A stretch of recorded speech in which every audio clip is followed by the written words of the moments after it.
Rana plaza নিয়ে যা জানা গেল। রানা প্লাজা ধস বাংলাদেশের একটি আলোচিত অধ্যায়।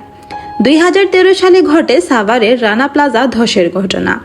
এতে বহু মানুষের প্রাণহানি ঘটে, মারা যান অসংখ্য পোশাক কর্মী। সেই ঘটনা কেন্দ্র করে পরিচালক নজরুল ইসলাম খান নির্মাণ করেন রানা প্লাজা নামের ছবি, কিন্তু মুক্তির আগেই তা আটকে যায়।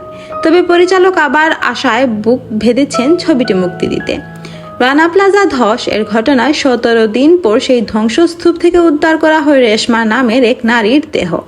সেই ঘটনা নিয়েই 2013 সালে পরিচালক নজরুল ইসলাম খান শুরু করেন রানা প্লাজা নামের একটি ছবি নির্মাণের কাজ।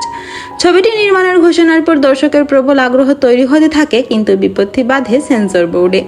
2014 সালে প্রথমবার সেন্সর ছাড়পত্র নিষেধাজ্ঞা আসে ছবিটি নিয়ে।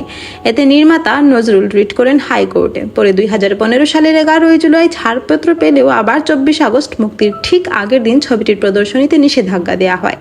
তবে এখন দেশে নতুন অন্তর্বর্তীকালীন সরকার আসার পর আবার আশায় বুক বেঁধেছেন নজরুল ইসলাম পরিচালক।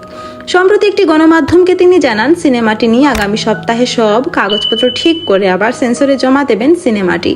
পরিচালক বলেন, দেশে এখন অন্তর্বর্তী সরকার, তাই আশায় বুক বেঁধে আছি আমরা। ছবিটি মুক্তির প্রস্তুতি নিচ্ছি, তবে তারও আগে প্রজ্ঞাপনটি বাতিল করতে হবে। আমরা এজন্য সংশ্লিষ্টদের সঙ্গে আলোচনা করতে চাই।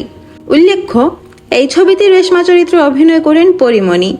টিটু চরিত্রে সাইমন সাদিক ছাড়াও রয়েছেন আরও অনেকে।